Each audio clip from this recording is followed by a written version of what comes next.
Dakog bangag or gamay og bangag? Ang dabis kay gamay bangag.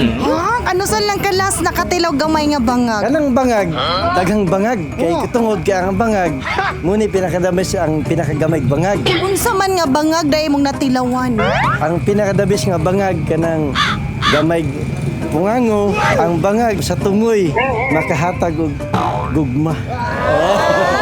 Pag-abot sa gabay nga bangag, hantod pa doon sa pinakataas nga pinakadakong nga bangag.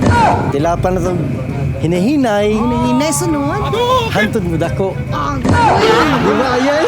Ang bangag nga pinaka 20 years old, ngunit pinaka nindot. Kaya nga naman, atong buhaton ang tanan nga nindot nga maayo nga bangag kay para padung sa kanunay nga nindot.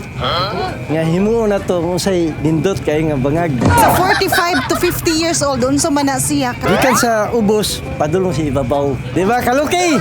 Kalokey! Ang i-promote ako, kalokey. Sa page ako, kalokey.